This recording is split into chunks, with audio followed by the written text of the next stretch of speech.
अच्छा, तो हम क्लिनिकल फीचर्स डिस्कस कर रहे थे कि जो मोस्ट कॉमन मैनिफेस्टेशन है प्राइमरी हाइपर पैराथायरॉयडिज्म की, वो है कि सीरम आयोनाइज्ड कैल्शियम जो है वो बढ़ जाएगा। तो इनफैक्ट प्राइमरी हाइपर पैराथायरॉयडिज्म जो है मोस्ट कॉमन कॉज है क्लिनिकली साइलेंट हाइपर कैल्सीमिया का, जो क्लिनिकली बिल्कुल साइलेंट हो। ठीक है, उसका मोस्ट कॉमन कॉज यही है। बाकी कंडीशंस भी हाइपर कैल्सीमिया करवा सकती हैं जो इस टेबल में गिवन है। तो देखिए, अगर पैराथायरॉयड हार्मोन बढ़ जाए या कम हो जाए तो डिफरेंट डिफरेंट कॉजेज़ होते हैं। बढ़ जाए अगर पैराथायरॉयड हार्मोन, उसकी वजह से हाइपर कैल्सीमिया हो, तो कौन सी कंडीशन में? हाइपर पैराथायरॉयडिज्म में। जैसे अगर कोई प्राइमरी एडिनोमा हो मोर बनिस्बत हाइपरप्लेजिया के। ठीक है, तो इसमें मतलब प्राइमरी हाइपर पैराथायरॉयडिज्म जो है मोस्ट कॉमन कॉज है हाइपर कैल्सीमिया का, यही है। ठीक है, प्राइमरी एडिनोमा बनिस्बत हाइपरप्लेजिया के। इसके अलावा हाइपर पैराथायरॉयडिज्म जो सेकेंडरीली हो, ठीक है, सेकेंडरीली या टर्शरी जो है, ये भी most commonly progressive renal failure के साथ एसोसिएटेड होते हैं। इसके अलावा फेमिलियल हाइपोकैल्सियूरिक हाइपरकैल्सीमिया, ये भी एक कॉज बनता है। अब वो कंडीशन जिनमें पैराथायरॉयड हार्मोन डिक्रीज्ड हो लेकिन हाइपरकैल्सीमिया हो, वो है कि हाइपरकैल्सीमिया ऑफ मैलिग्नेंसी, ऑस्टियोलाइटिक मेटास्टेसिस जिसमें आ जाता है, और parathyroid hormone related protein mediated. इसके अलावा विटामिन डी की टॉक्सिसिटी की वजह से भी हाइपरकैल्सीमिया हो सकती है, इमोबिलाइजेशन की वजह से, थायराइड डाययूरेटिक ड्रग्स, और granulomatous disease like sarcoidosis. Next है कि मोस्ट कॉमन जो कॉज है क्लिनिकली अपेरेंट हाइपरकैल्सीमिया का, जो क्लिनिकली अपेरेंट हो एडल्ट्स के अंदर, वो कैंसर होता है। ठीक है, जिसमें जो है हाइपरकैल्सीमिया वैरायटी ऑफ मैकेनिज्म्स के थ्रू होती है, जिसमें पैराथायरॉयड हार्मोन लाइक पॉलीपेप्टाइड्स की सिक्रीशन की वजह से और ऑस्टियोलाइटिक बोन मेटास्टेसिस की वजह से। अब प्रोग्नोसिस जो होती है ना पेशेंट्स की जिनको मैलिग्नेंसी एसोसिएटेड हाइपरकैल्सीमिया है, उनकी प्रोग्नोसिस पुअर है, क्योंकि ये ज़्यादातर एडवांस कैंसर में ही होता है। तो इंडिविजुअल्स जिनको हाइपरकैल्सीमिया पैराथायरॉयड के हाइपर फंक्शनिंग की वजह से हो रहा है, या सीरम में पीटीएच इनएप्रोप्रिएटली बढ़ा हुआ है, जबकि सीरम में पीटीएच लो टू अनडिटेक्टेबल है, उनके जिनको हाइपरकैल्सीमिया नॉन पैराथायरॉयड डिजीज़ की वजह से हो रहा है, लाइक मैलिग्नेंसी। यानी एक पेशेंट है जिसको पैराथायरॉयड का हाइपर फंक्शनिंग है, तो उसमें हाइपर कैल्सीमिया हो रहा है, तो उसका पीटीएच लेवल सीरम का बढ़ा हुआ होगा। जबकि दूसरा पेशेंट है जिसको कोई मैलिग्नेंसी है, ठीक है, कोई नॉन पैराथायरॉयड डिजीज़ है, लेकिन मैलिग्नेंसी की वजह से उसको हाइपर कैल्सीमिया है, तो उसमें पैराथायरॉयड हार्मोन का लेवल लो होगा। ठीक है, बाकी लैब एल्ट्रेशन जो पैराथायरॉयड हार्मोन के एक्सेस को रेफरेबल होती है, उनमें है हाइपोफॉस्फेटीमिया हो जाना, फॉस्फेट कम हो जाएगा, तो उससे भी पीटीएच बढ़ जाएगा। यूरिनरी एक्सक्रीशन बढ़ जाए दोनों कैल्शियम की और फॉस्फेट की, तो भी पीटीएच एक्सेस में होता है। अब प्राइमरी हाइपर पैराथायरॉयडिज्म ट्रेडिशनली जो है ये एसोसिएट हुआ है कॉन्स्टलेशन ऑफ सिम्टम्स के साथ, जिसमें पेनफुल बोन्स होती हैं, रीनल स्टोन होगा पेशेंट को, एब्डोमिनल ग्रॉन्स और साइकिक मॉन्स। तो पेन जो इसमें हो रहा है वो सेकेंडरी हो रहा है to the fracture of the bones जो वीकन हो गई हैं ऑस्टियोपोरोसिस की वजह से या ऑस्टियाइटिस फाइब्रोसा सिस्टिका की वजह से, और उसके नतीजे में इसके अलावा रीनल स्टोन्स की वजह से भी पेन हो सकता है जो ऑब्स्ट्रक्टिव यूरोपैथी में होता है। ठीक है, यानी रीनल स्टोन्स की वजह से साथ में ऑब्स्ट्रक्टिव यूरोपैथी हो रही है, तो ये प्रोमिनेंट मैनिफेस्टेशंस होती थी प्राइमरी हाइपर पैराथायरॉयडिज्म की एट वन टाइम। अब क्योंकि सीरम में कैल्शियम अब रूटीनली असेस किया जाता है बहुत से पेशेंट्स में जिनको ब्लड टेस्ट अनरिलेटेड कंडीशंस के लिए करवाए जाते हैं, तो हाइपर पैराथायरॉयडिज्म यूजुअली डिटेक्ट हो जाता है early in its course. Hence बहुत से जो क्लासिक क्लिनिकल जो मैनिफेस्टेशंस हैं, पार्टिकुलरली जो बोन और रीनल डिजीज़ से रेफरेबल होती हैं, वो हमें लेस फ्रीक्वेंटली मिलती है क्योंकि अर्ली डायग्नोज हो रहा है इस वजह से। एडिशनल साइंस एंड सिम्टम्स जो कि इनकाउंटर हो सकते हैं कुछ केसेस में, उसमें है जीआईटी की डिस्टर्बेंस जिसमें constipation, nausea, peptic ulcer, pancreatitis और गॉल स्टोन्स आ जाता है। इसके अलावा सेंट्रल नर्वस सिस्टम के अल्ट्रेशंस लाइक डिप्रेशन हो सकता है, लेथार्जी और सीजर्स। न्यूरोमस्कुलर कुछ एबनॉर्मलिटीज़ हो सकती है, weakness like in hypotonia, polyuria हो सकता है और सेकेंडरी पोलीडिस्पिया। तो अब ऑल दो कुछ इस तरह की जो अल्ट्रेशन है जैसे पोलीयूरिया और मसल वीकनेस, ये क्लियरली हाइपर कैल्सीमिया के साथ ही रिलेटेड होती हैं। अब पैथोफिजियोलॉजी बहुत सी और जो मैनिफेस्टेशन है डिसऑर्डर की, इनकी पैथोफिजियोलॉजी अभी तक पुअरली अंडरस्टूड है। नेक्स्ट प्राइमरी की बात आती है अगली टाइप, सेकेंडरी हाइपर पैराथायरॉयडिज्म। तो सेकेंडरी वाली हाइपर पैराथायरॉयडिज्म जब क्रोनिक डिप्रेशन हो जाना सीरम कैल्शियम लेवल के क्रोनिकली कम है उसकी वजह से होता है।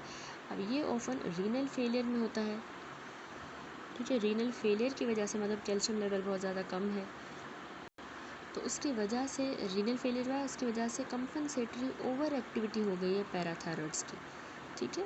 अब मैकेनिज़्म जिससे क्रोनिक रीनल फेलियर ये सेकेंडरी हाइपर पैराथायरॉइडिज्म इंड्यूस करवा रहा है, ये मैकेनिज़्म कॉम्प्लेक्स है और फुली अंडरस्टूड अभी तक नहीं हुआ। Chronic renal insufficiency decreased phosphate के एक्सक्रीशन के साथ एसोसिएट होता है, जो कि इंटर्न हाइपर फॉस्फेटीमिया करवा देगी। यानी फॉस्फेट भी एक्सक्रीट नहीं हो पा रहे तो सीरम में फॉस्फेट बढ़ता जाएगा, क्योंकि रीनल इंसफिशिएंसी है तो फॉस्फेट बढ़ जाएगा। अब एलिवेटेड सीरम में फॉस्फेट लेवल ना डायरेक्टली हमारे सीरम के कैल्शियम लेवल को डिप्रेस कर देंगे। ठीक है, क्योंकि वो उसके साथ बाइंड करता है ना, तो फ्री कैल्शियम कम होगा। In addition loss of the renal alpha 1 hydroxylase activity, जो कि हमारे active form of vitamin D के लिए सिंथेसिस के लिए ज़रूरी होता है, तो ये कम हो जाएगा। तो इससे इंटेस्टाइनल अब्जॉर्प्शन कैल्शियम की कम हो जाएगी इंटेस्टाइन से। अब इस तरह की अल्ट्रेशन क्रोनिक हाइपोकैल्सीमिया करवा देंगी, जो कि हमारे पैराथायरॉयड की एक्टिविटी को और ज़्यादा स्टिमुलेट करेगा। ठीक है, तो इस वजह से सेकेंडरी हाइपर पैराथायरॉयडिज्म होगा। मॉर्फोलॉजी के तो पैराथायरॉयड जो ग्लैंड्स हैं सेकेंडरी हाइपर पैराथायरॉयडिज्म में वो हमें हाइपर प्लास्टिक नज़र आएंगे। जिस तरह प्राइमरी हाइपरप्लेजिया में था, डिग्री जो है ग्लैंडुलर इनलार्जमेंट की वो इतनी ज़्यादातर नेसेसरीली सिमेट्रिक नहीं होगी। माइक्रोस्कोपी के लिए देखेंगे तो हमें हाइपरप्लास्टिक ग्लैंड्स में बहुत ज़्यादा नंबर ऑफ चीफ सेल्स मिलेंगे, या सेल्स जिनमें मोर एबंडेंट क्लियर साइटोप्लाज्म होगा। इसको हम कहते हैं वाटर क्लियर सेल्स। ये डिफ्यूज़ या मल्टी नोडुलर डिस्ट्रीब्यूशन में होंगे। फैट सेल्स जो हैं वो बिल्कुल कम होंगे नंबर में। बोन चेंजेस वैसे ही हैं जिस तरह प्राइमरी हाइपर पैराथायरॉयडिज्म में मिलते हैं, और मेटास्टेटिक कैल्सिफिकेशन भी बहुत से टिश्यूज़ में मिल सकती है। देन आते हैं क्लिनिकल फीचर्स। तो clinical manifestation secondary hyper parathyroidism की ज़्यादातर डोमिनेट होती है उनसे जो कि क्रोनिक रीनल फेलियर से रिलेटेड है। बोन की एबनॉर्मलिटी यानी रीनल ऑस्टियोडिस्ट्रोफी और बाकी चेंजेस जो कि पैराथायरॉयड हार्मोन के बढ़ जाने की वजह से हैं, वो इन जनरल लेस सीवियर होंगे बनस्पत जिस तरह हमें प्राइमरी हाइपर पैराथायरॉयडिज्म में मिलते हैं, उससे लेस सीवियर होंगे। सीरम का कैल्शियम लेवल जो है वो नॉर्मल ही रहेगा, क्योंकि यहाँ पे पैराथायरॉयड हार्मोन का लेवल का कंपनसेटरी इंक्रीज़ हो रहा है। यानी पैराथायरॉयड हार्मोन लेवल्स की वजह से सीरम का कैल्शियम लेवल बढ़ रहा है, तो इसलिए सीरम का कैल्शियम हमें ज़्यादातर नॉर्मल ही मिलेगा, कंपनसेटरी इंक्रीज़ हो रहा है उसका। मेटास्टेटिक कैल्सिफिकेशन हमारी ब्लड वेसल्स के अंदर जो कि हाइपर फॉस्फेटीमिया के सेकेंडरीली हो रहा है, फॉस्फेट बढ़ गया ना, इस वजह से ब्लड वेसल कैल्सीफाई हो जाएंगी और ये ज़्यादातर इस्केमिक डैमेज करवा देगी स्किन को भी और बाकी ऑर्गन्स को। इस प्रोसेस को आपने याद रखना है, मोस्ट इंपॉर्टेंट हम कहते हैं कैल्सीफाइलेक्सिस। ठीक है, ब्लड वेसल्स की कैल्सिफिकेशन हो रही है और इस्केमिया हो रहा है स्किन एंड अदर ऑर्गन्स का। माइनॉरिटी ऑफ द पेशेंट में पैराथायरॉयड की एक्टिविटी ऑटोनोमस हो जाएगी और एक्सेसिव हो जाएगी, तो उसकी वजह से हाइपर कैल्सीमिया हो जाएगा, जिसको हम प्रोसेस को कहेंगे टर्शियरी हाइपर पैराथायरॉयडिज्म। ठीक है, यानी सेकेंडरी ही पैराथायरॉयडिज्म में हाइपर पैराथायरॉयडिज्म में ऑटोनोमस हो रही है, उसकी एक्टिविटी बढ़ जा रही है, तो हाइपर कैल्सीमिया हो रहा है, तो उसको हम हाइपर टर्शियरी हाइपर पैराथायरॉयडिज्म कहेंगे। अब पैराथायरॉयड एक्टोमी जो है ये बहुत ज़रूरी होती है ताकि हम हाइपर पैराथायरॉयडिज्म को कंट्रोल करें इस तरह के पेशेंट्स में। समझिए, देखिए हमने डिस्कस किया हाइपर पैराथायरॉयडिज्म प्राइमरी वाला ज़्यादा कॉमन कॉज है एसिम्प्टोमेटिक हाइपर कैल्सीमिया का। ठीक है, मेजॉरिटी ऑफ केसेस जो प्राइमरी हाइपर पैराथायरॉयडिज्म के हैं वो स्पोरेडिक पैराथायरॉयड एडिनोमा की वजह से होते हैं और लेस कॉमनली ये हाइपरप्लेजिया की वजह से होते हैं। ठीक है, पैराथायरॉयड हाइपरप्लेजिया। पैराथायरॉयड एडिनोमा एक सोलिटरी होता है, जबकि हाइपरप्लेजिया मल्टी ग्लैंडुलर प्रोसेस है। स्केलेटल मैनिफेस्टेशन हमने पढ़ी हाइपर पैराथायरॉयडिज्म की कि बोन रिजॉर्प्शन होगी, ऑस्टियाटिस फाइब्रोसा सिस्टिका और ब्राउन ट्यूमर्स। रीनल चेंजेस में नेफ्रोलिथियासिस यानी स्टोन्स बन रहे हैं और नेफ्रोकैल्सिनोसिस। मोस्ट जो केसेस हैं हाइपर पैराथायरॉयडिज्म के वो वैसे तो क्लिनिकली साइलेंट होते हैं, क्योंकि हाइपर कैल्सीमिया हम रूटीन ब्लड टेस्टिंग में अर्ली डिटेक्ट कर लेते हैं। सेकेंडरी वाली फिर हमने टाइप पढ़ी हाइपर पैराथायरॉयडिज्म की, जो कि हाइपर कैल्सीमिया की वजह से हो रही है, ज़्यादातर रीनल फेलियर के सेकेंडरीली, और पैराथायरॉयड ग्लैंड इसमें हाइपर प्लास्टिक हो जाएंगे। Malignancy most common most important जो है सिम्टोमेटिक हाइपर कैल्सीमिया करवाती है, सिम्टोमेटिक, जिसके नतीजे में ऑस्टियोलाइटिक मेटास्टेसिस हो जाएगी। यानी ऑस्टियोलाइटिक मेटास्टेसिस की वजह से जो है ये मैलिग्नेंसीज बन रही है जो सिम्टोमेटिक हाइपर कैल्सीमिया करवा रही है। या फिर जो पैराथायरॉयड हार्मोन रिलीज प्रोटीन है किसी नॉन पैराथायरॉयड ट्यूमर से, वो हाइपर कैल्सीमिया करवा सकता है। ठीक है, दैट्स इट। यहाँ पे हाइपर पैराथायरॉयडिज्म टॉपिक कंप्लीट हुआ। अगला टॉपिक है हाइपोपैराथायरॉयडिज्म, यानी हाइपोपैराथायरॉयडिज्म जो है इतना कॉमन नहीं है बनिस्बत हाइपर पैराथायरॉयडिज्म के। इसके जो मेजर फीचर्स हैं वो फॉलोइंग है। Causes, major causes, surgically ablation, ये बहुत ही कॉमन कॉज है कि इनएडवेरेंट यानी गलती से अगर हम पैराथायरॉइड्स को थायरॉयडेक्टोमी के दौरान रिमूव कर दें या फिर कोई और सर्जिकल नेक डाइसेक्शन कर दें। इसके अलावा क्यों होगा हाइपोपैराथायरॉयडिज्म? कंजेनाइटल एब्सेंस हो, तो ये ज़्यादातर थाइमिक एप्लेजिया के साथ होता है जिसको हम डाई जॉर्ज सिंड्रोम कहते हैं, और कार्डिक डिफेक्ट्स होंगे साथ में, secondary to the deletions on chromosome 22q11.2, ठीक है, इसमें डिलीशन आ जाएगी। इसके अलावा ऑटोइम्यून हाइपोपैराथायरॉयडिज्म भी होता है जो कि एक हेरिडिटरी पॉलीग्लैंडुलर डेफिशिएंसी सिंड्रोम है। ऑटो एंटीबॉडीज से अराइज करता है टू मल्टीपल एंडोक्राइन ऑर्गन, जिसमें पैराथायरॉयड, थायरॉयड, एड्रिनल और पैनक्रियाज अफेक्ट होते हैं।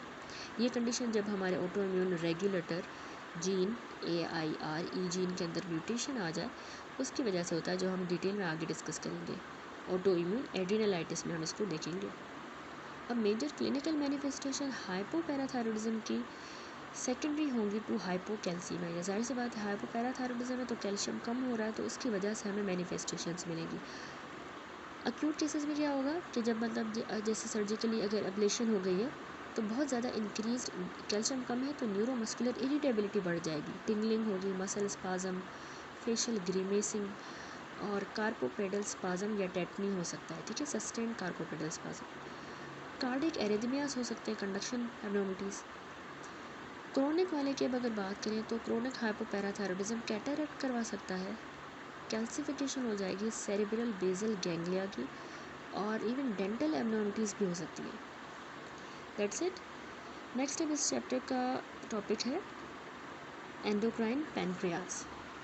ठीक है, हमने पैराथायरॉयड का टॉपिक कंप्लीट किया। अब है नेक्स्ट एंडोक्राइन पैनक्रियाज। इसमें हम डायबिटीज़ मेलाइटिस को डिटेल में डिस्कस करेंगे और पैनक्रियाटिक न्यूरो एंडोक्राइन ट्यूमर्स को। तो डायबिटीज़ मेलाइटिस में हम पहले नॉर्मल इंसुलिन की फिजियोलॉजी और ग्लूकोज होम्योस्टेसिस डिस्कस करेंगे, देन पैथोजेनेसिस टाइप 1 डायबिटीज़ की, pathogenesis type 2 diabetes, monogenic form of diabetes, other subtype of diabetes, acute metabolic complication of diabetes, chronic complication of diabetes।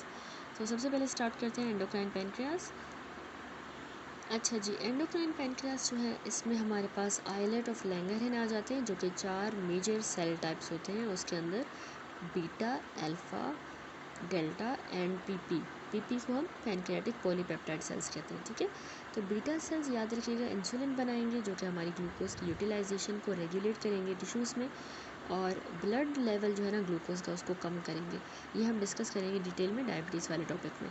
Alpha वाले जो sales हैं ये glucagon secrete करेंगे जो हमारे glucose के लेवल को बढ़ा देंगे थ्रू द ग्लाइकोजिनोलाइटिक एक्टिविटी लिवर में, यानी लिवर में ग्लाइकोजन को ब्रोकन डाउन करके और ब्लड में ग्लूकोज बढ़ाएंगे।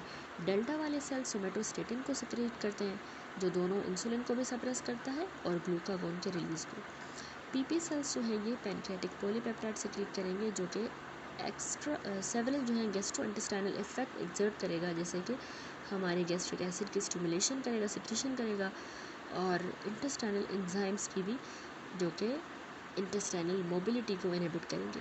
अब बहुत जो इंपॉर्टेंट डिजीज़ है हमारे एंडोक्राइन पैनक्रियाज की वो याद रखिएगा डायबिटीज़ मेलाइटिस है जो कि डेफिशिएंट प्रोडक्शन ऑफ इंसुलिन की वजह से होती है। तो डिटेल में चलते हैं डायबिटीज़ मेलाइटिस पे। डायबिटीज़ मेलाइटिस एक ग्रुप है असल में मेटाबॉलिक डिसऑर्डर्स का, जिसमें हाइपर ग्लाइसीमिया हो जाती है, यानी ब्लड में ग्लूकोज बढ़ जाएगा। तो हाइपर ग्लाइसीमिया जो है डायबिटीज़ में एक कॉमन पार्लेंस है। द सफिक्स मेलाइटिस जो है ये यूज़ नहीं किया जाता। तो इसमें जो हाइपर ग्लाइसीमिया हो रहा है डायबिटीज़ में, ये असल में जब डिफेक्ट आ जाता है इंसुलिन के सिक्रीशन में, इंसुलिन के एक्शन में, या कॉमनली दोनों के अंदर, उस वजह से हाइपर ग्लाइसीमिया हो जाएगा। अब क्रोनिक हाइपरग्लाइसीमिया और अटेंडेंट जो मेटाबॉलिक एब्नॉर्मलिटीज़ हैं डायबिटीज़ की, वो ज़्यादातर सेकेंडरी डैमेज के साथ एसोसिएटेड होंगी हमारे मल्टीपल ऑर्गन सिस्टम के अंदर। स्पेशली हमारी किडनीज़ को डैमेज होगा, आइज़, नर्व्स और ब्लड वेसल्स को। यूएस में डायबिटीज़ जो है ना ये लीडिंग कॉज है एंड स्टेज रीनल डिजीज़ का, एडल्ट ऑनसेट की ब्लाइंडनेस का, और नॉन ट्रॉमेटिक लोअर एक्सट्रीमिटी एम्पुटेशंस जो कि एथेरोस्क्लेरोसिस की वजह से हो रही है ऑफ द आर्टरीज, यानी आर्टरीज में एथेरोस्क्लेरोसिस हो रही है जिसकी वजह से एम्पुटेशन करनी पड़ती है क्योंकि गैंग्रीन हो जाता है। ठीक है, लिम्ब ही जो है वो काट दिया जाता है। अब according to American Diabetes Association, diabetes जो है 29 मिलियन चिल्ड्रंस को और एडल्ट्स को अफेक्ट करता है, या फिर 9.3% ऑफ द पॉपुलेशन को यूएस के अंदर। नियरली 1/3 जो है उनमें अनअवेयर होते हैं कि उनको हाइपरग्लाइसीमिया है। 1.4 मिलियन नए केसेस डायबिटीज़ के हर साल यूएस में डायग्नोस हो रहे हैं, जो कि वेरिएबिलिटी जो है इसकी प्रिवेलेंस है between the different ethnic groups. For example American जो इंडियन अलास्कन नेटिव्स हैं उनमें ये ज़्यादा, इसका ट्वाइस ज़्यादा इंसिडेंस है बनस्बत कॉकेशियंस की। अब इसका इंक्रीजिंग जो आजकल सेडेंट्री लाइफस्टाइल है और पुअर ईटिंग हैबिट्स, ये कंट्रीब्यूट कर रही है increase in the diabetes and obesity, जिसको हम कहते हैं diabesity epidemic. Staggering 86 million adults in the US have prediabetes. ठीक है, उनको प्री डायबिटीज़ होती है, जो कि डिफाइन हुई है कि एलिवेटेड ब्लड शुगर हो जो कि क्राइटेरिया को एक्सेप्ट ना करे, यानी उस क्राइटेरिया को रीच ना करे जो कि एक्सेप्ट हुआ है for an outright diagnosis of the diabetes, लेकिन बढ़ा हुआ हो ब्लड ग्लूकोज शुगर लेवल, तो वो इंडिविजुअल्स जिनको प्री डायबिटीज़ है तो उनको एलिवेटेड रिस्क होता है कि उनको फ्रैंक डायबिटीज़ की डेवलपमेंट हो। अब डायग्नोस कैसे करना है कि पेशेंट को डायबिटीज़ है? हम ब्लड ग्लूकोज जो है इसको नॉर्मली मेंटेन रखना होता है वेरी नैरो रेंज के अंदर। हमें पता है कि 70 to 120 मिलीग्राम पर डेसीलीटर नॉर्मली ब्लड ग्लूकोज होनी चाहिए।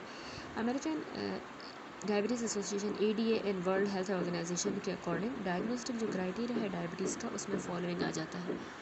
फास्टिंग प्लाज्मा ग्लूकोज ग्रेटर होनी चाहिए या फिर इक्वल होनी चाहिए 126 मिलीग्राम पर डेसीलीटर।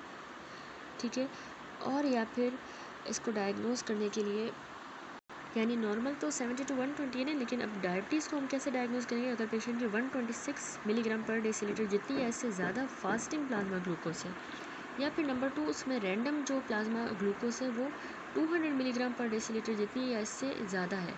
ठीक है, in a patient with classic hyperglycaemic signs, जो हम आगे भी डिस्कस करेंगे।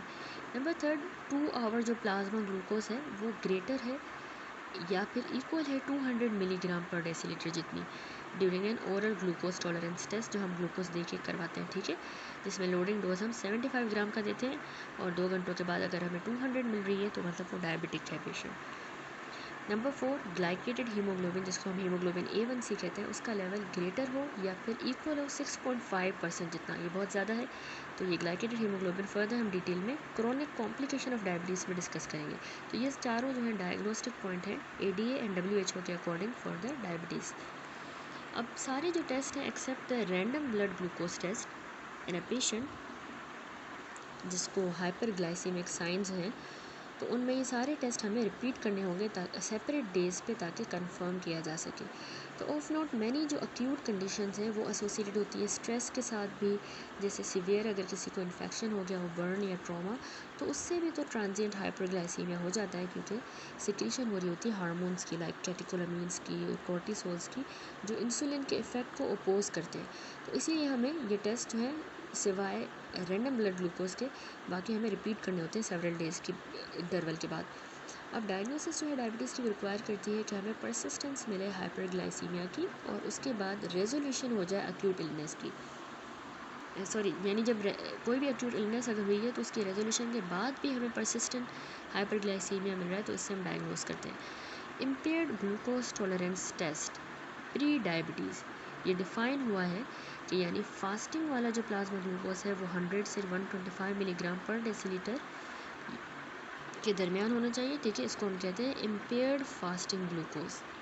नॉर्मल तो हमने कही थी ना 70 to 120 होती है, लेकिन अभी 100 to 125। इसके अलावा 2 आवर जो प्लाज्मा ग्लूकोज लिया जाता है वो 140 से 199 के दरमियान हो during an oral glucose tolerance test, या फिर हीमोग्लोबिन A1C 5.7% और 6.4% के दरमियान हो, तो इसको हम कहते हैं इम्पेयर्ड ग्लूकोज टॉलरेंस टेस्ट, या हम इसको प्री डायबिटिक कंसीडर करते हैं। ठीक है, ये क्राइटेरिया बहुत इंपॉर्टेंट है, पूरी लाइफ आपको ये काम आएंगे। ठीक है, ये वैल्यूज़ याद रखें। As many as 1/4 of the individuals जिनका इम्पेयर्ड इस तरह का ग्लूकोज टॉलरेंस है, तो उनको ओवर डायबिटीज़ हो जाएगी अगले 5 सालों के अंदर, जिसमें कुछ और भी रिस्क फैक्टर्स हैं लाइक ओबेसिटी और फैमिली हिस्ट्री, इस तरह के रिस्क की। अब इन एडिशन इंडिविजुअल्स जिनको प्री डायबिटीज़ है उनको ज़्यादा रिस्क है कि उनको कार्डियोवास्कुलर डिजीज़ हो जाए। ठीक है, तो अब नेक्स्ट आते हैं क्लासिफिकेशन पे। ऑल्दो जो सारी फॉर्म्स है डायबिटीज़ की वो शेयर करती हैं hyperglycaemia as a common feature होता है उन सब में, लेकिन जो अंडरलाइंग कॉज है इस हाइपरग्लाइसीमिया का वो वेरी करता है वाइडली। पहले जो क्लासिफिकेशन स्कीम्स थी डायबिटीज़ की वो age of the onset of the disease पे डिपेंड करती थी, बेस थी, या फिर मोड ऑफ थेरेपी पे। लेकिन इन कॉन्ट्रास्ट जो करंट एटियोलॉजी क्लासिफिकेशन है ये रिफ्लेक्ट करती है greater understanding of the pathogenesis of each variant. ठीक है, हर एक की पैथोजेनेसिस इससे हमें समझ आएगी। तो ये सिंप्लीफाइड एक क्लासिफिकेशन है डायबिटीज़ की टेबल में। तो इसमें देखिए टाइप 1 डायबिटीज़ है जिसमें हमारे पास बीटा सेल्स की डिस्ट्रक्शन हो जाती है, तो वो एब्सोल्युटली इंसुलिन की डेफिशिएंसी करवा देंगे।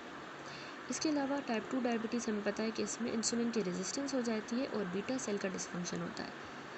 थर्ड टाइप होती है genetic defect of the beta cell function, इसको हम मॉडी कहते हैं, यानी maturity onset diabetes of the young. या फिर जेनेटिक डिफेक्ट में कोई इंसुलिन जीन में भी म्यूटेशन आ सकती है, इंसुलिन जीन। नंबर 4 होता है जेनेटिक डिफेक्ट आ जाए इंसुलिन के एक्शन के अंदर, तो इसमें या तो इंसुलिन के रिसेप्टर की म्यूटेशन हो सकती है। एंड देन है एक्सोक्राइन पैनक्रियाटिक डिफेक्ट्स, जिसमें हमारे पास क्रोनिक पैनक्रियाटाइटिस आ जाता है, पैनक्रिएक्टोमी, सिस्टिक फाइब्रोसिस, हीमोक्रोमेटोसिस। इसके अलावा कुछ एंडोक्राइनोपैथीज़ की वजह से भी डायबिटीज़ होता है, लाइक ग्रोथ हार्मोन अगर बढ़ जाए, एक्सेस हो एक्रोमेगैली में जिस तरह, या कुशिंग सिंड्रोम में, हाइपरथायरॉयडिज्म की वजह से भी होती है, या फियोक्रोमोसाइटोमा। कुछ इन्फेक्शंस में आपने याद रखना है साइटोमेगालो वायरस का infection, coxsackie B virus infection, congenital rubella, ये सारे डायबिटीज़ करवाते हैं। ड्रग्स में हमारे पास ग्लूकोकॉर्टिकॉइड्स, थायराइड हार्मोन और बीटा एडिनर्जिक एगोनिस्ट। ठीक है, एंड लास्ट है जेस्टेशनल डायबिटीज़ जो कि प्रेगनेंसी के साथ एसोसिएटेड होती है। तो ये एक सिंप्लीफाइड क्लासिफिकेशन है जिसमें 9 टाइप्स ऑफ डायबिटीज़ हैं। ठीक है, ये आपने याद रखनी है। तो अब जो vast majority of the cases जो होते हैं ना डायबिटीज़ के, वो फॉल करते हैं 2 ब्रॉड कैटेगरीज़ में। मेजॉरिटी जो है टाइप 1 डायबिटीज़ और टाइप 2 के अंदर। टाइप 1 वाली ऑटो इम्यून डिजीज़ हम कहते हैं, जिसमें हमारे पैनक्रियाटिक बीटा सेल्स डिस्ट्रॉय हो जाते हैं और इंसुलिन की एब्सोल्यूट डेफिशिएंसी हो जाती है। ये 5 से 10% ऑफ ऑल केसेस होते हैं और कॉमन सब टाइप जो है ये younger than 20 years of age वाले पेशेंट्स में डायग्नोस होती है। टाइप 2 वाली जो है जब कॉम्बिनेशन हो कि पेरिफेरल रेजिस्टेंस भी मौजूद है इंसुलिन के एक्शन को और सिक्रीटरी एक्शन भी कम हो गया, इनएडिक्वेट सिक्रीटरी रिस्पॉन्स है by the pancreatic beta cell, तो इसको हम कहते हैं रिलेटिव इंसुलिन डेफिशिएंसी। ठीक है, तो इसकी वजह से टाइप 2 डायबिटीज़ होगी। अब अप्रोक्सीमेटली जो 90 to 95% डायबिटिक पेशेंट है ना, उनको ये वाली टाइप 2 होती है, जबकि हमने कहा 5 to 10% टाइप 1 है, और इनमें ज़्यादातर जो है वो ओवर वेट होते हैं। तो ऑल्दो क्लासिकली कंसिडर्ड जो एडल्ट ऑनसेट है, ये इसकी जो प्रोवेलेंस है टाइप 2 डायबिटीज़ की चिल्ड्रन में और एडोलेसेंट में अब बढ़ती जा रही है अलार्मिंग पेस पे, क्योंकि उनमें ओबेसिटी बढ़ती जा रही है इस तरह के एज ग्रुप में। ठीक है, variety of monogenic and secondary causes जो हैं वो भी रिस्पॉन्सिबल होते हैं रिमेनिंग केसेस में, जो हम आगे डिस्कस करेंगे। Of note when combined, monogenic और सेकेंडरी जो फॉर्म्स है डायबिटीज़ की वो मोर देन 10% ऑफ डायबिटीज़ को अकाउंट करती है, जो कि साथ में टुगेदर मोर कॉमन बनाते हैं देन टाइप 1 डायबिटीज़। ठीक है, इसको मतलब ज़्यादा कॉमन बनाते हैं बनस्बत टाइप 1 के। ठीक है, इस तरह के मोनोजेनिक और सेकेंडरी कॉजेज़। एक और इम्पॉर्टेंट पॉइंट जो कि आल्दो मेजर टाइप्स जो हैं डायबिटीज़ की वो अराइज करती है डिफरेंट पैथोजेनिक मैकेनिज्म से, लॉन्ग टर्म जो कॉम्प्लिकेशंस होती हैं किडनीज़ में, आइज़ में, नर्व्स, ब्लड वेसल्स, ये सेम ही होती हैं सब में, और प्रिंसिपल कॉज ऑफ मॉर्बिडिटी और डेथ यही होते हैं। ठीक है, तो नेक्स्ट आता है हमारे पास अगला टॉपिक जो है इन नॉर्मल इंसुलिन की फिजियोलॉजी और ग्लूकोज का होम्योस्टेसिस। तो इससे पहले कि हम पैथोजेनेसिस को समझें दोनों मेजर टाइप्स ऑफ डायबिटीज़ की, पहले हम ब्रीफली रिव्यू करेंगे इंसुलिन की पैथोफिजियोलॉजी को और ग्लूकोज के मेटाबॉलिज्म को। तो नॉर्मल हमारी ग्लूकोज का homeostasis directly 3 inter related process के थ्रू रेगुलेट हो रहा होता है। ठीक है, ग्लूकोज का एक तो ग्लूकोज की प्रोडक्शन लिवर के अंदर, दूसरा उस ग्लूकोज का अपटेक और यूटिलाइजेशन हमारे पेरिफेरल टिश्यूज़ के साथ, चीफली हमारे स्केलेटल मसल्स, तीसरा हमारे इंसुलिन का एक्शन, काउंटर रेगुलेटरी हार्मोन्स का भी एक्शन, स्पेशली ग्लूकागॉन का जो उसका काउंटर रेगुलेटरी हार्मोन है। ठीक है, तो सबसे पहले है कि प्रिंसिपल जो फंक्शन है इस इंसुलिन का वो ये है कि ये हमारी ग्लूकोज का ट्रांसपोर्ट बढ़ा दे certain cells of the body के अंदर। तो फिगर देखिए 20.21, इसमें दिखाया गया है कि मेटाबॉलिक एक्शन इंसुलिन का स्ट्राइएटेड मसल में, एडिपोज टिश्यू के अंदर और लिवर के अंदर। ठीक है। अब इंसुलिन का प्रिंसिपल फंक्शन क्या है कि ये हमारा rate of glucose transport certain cells of the body में बढ़ा दे, ग्लूकोज को इनके अंदर बढ़ा दे। तो उसमें हमारे ये स्ट्राइटेड मसल्स आ जाते हैं, जिसमें हमारे मायोकार्डियल सेल्स भी आ जाएंगे और लेसर एक्सटेंट में एडिपोसाइट्स पे आ जाएंगे, जो कि collectively 2/3 of the total body weight बना रहे हैं। तो ग्लूकोज का अपटेक हमारे बाकी पेरिफेरल टिश्यू में, नोटेबली ब्रेन के अंदर, वो इंसुलिन इंडिपेंडेंट होता है, याद रखिएगा। मसल सेल्स में हमारा ग्लूकोज या तो स्टोर होता है ग्लाइकोजन की फॉर्म में, या ऑक्सीडाइज होगा और जनरेट करेगा एडिनोसिन ट्राइफॉस्फेट को, ठीक है, या फिर ग्लाइकोजन की फॉर्म में स्टोर होगा या ऑक्सीडाइज होगा, एटीपी बनाएगा और मेटाबॉलिक इंटरमीडिएट जो कि है हमारी सेल ग्रोथ का। एडिपोज टिश्यू में अब ये ग्लूकोज जो है ना, ये मेटाबोलाइज हो जाएगा लिपिड्स के अंदर, जो कि फैट की फॉर्म में स्टोर होता है। अब बिसाइड्स कि ये लिपिड की सिंथेसिस को प्रोमोट करता है, यानी लाइपोजेनेसिस भी करती है इंसुलिन। ये इंसुलिन ऑल्सो हमारे लिपिड की डिग्रेडेशन को भी इनहिबिट करती है, ये भी याद रखिएगा, मोस्ट इंपॉर्टेंट पॉइंट है, यानी लाइपोलाइसिस को इनहिबिट कर देती है, ठीक है, शोन है यहाँ पे। तो इसी तरह इंसुलिन जो है हमारे अमाइनो एसिड का अपटेक भी बढ़ाती है और प्रोटीन के सिंथेसिस को भी, जबकि प्रोटीन की डिग्रेडेशन को इनहिबिट करती है। कुछ भी टूटने नहीं दे रही, सब कुछ स्टोर कर रही है और बढ़ा रही है, ठीक है। अब इस तरह के मेटाबॉलिक इफेक्ट जो है इंसुलिन के वो समराइज हुए हैं, इनको हम एनाबॉलिक कहते हैं, ठीक है। और जिसमें ज़्यादा सिंथेसिस हो रही है और डिग्रेडेशन जो है ग्लाइकोजन की, लिपिड्स की और प्रोटीन्स की डिग्रेडेशन कम हो रही है। तो in addition to these metabolic effect, insulin के सेवरल माइटोजेनिक फंक्शंस भी होते हैं, जिसमें मतलब ये डीएनए की सिंथेसिस भी करवाती है सर्टेन हमारे सेल्स में, और स्टिमुलेशन कराती है उनकी ग्रोथ की भी और डिफरेंशिएशन की। अब इंसुलिन जो है वो हमारे ग्लूकोज की प्रोडक्शन को लिवर के अंदर कम कर देती है, ठीक है, लिवर में ग्लूकोज कम प्रोड्यूस होगा। इंसुलिन और ग्लूकागोन के आपस में ओपोजिंग रेगुलेटरी इफेक्ट होते हैं ग्लूकोज के होम्योस्टेसिस पे। तो अब फास्टिंग स्टेट है, फॉर एग्जांपल जिस तरह फास्टिंग स्टेट के दौरान लो इंसुलिन और हाई ग्लूकागोन के लेवल जो है ना, इंसुलिन लो है फास्टिंग के दौरान, ग्लूकागोन बढ़ा हुआ है, तो ये फैसिलिटेट करेगा कि हेपेटिक ग्लूकोनियोजेनेसिस हो और ग्लाइकोजिनोलाइसिस हो, यानी ग्लाइकोजन लिवर से ब्रेक हो और हमारी ब्लड में सप्लाई हो। जबकि अगर ग्लाइकोजन की सिंथेसिस कम हो जाती है, यानी ये मतलब ग्लाइकोजन की सिंथेसिस को कम करेगा और देर बार प्रिवेंट करेगा कि हाइपोग्लाइसीमिया ना हो जाए, क्योंकि उसको ब्रेक डाउन करना है लिवर से ग्लाइकोजन को और उसको ब्लड में पहुंचाना है, ताकि हाइपोग्लाइसीमिया ना हो। तो ग्लाइकोजन को भी कम सिंथेसाइज कर रहा है। तो दस फास्टिंग में हमारा प्लाज्मा ग्लूकोज लेवल ना डिटरमाइन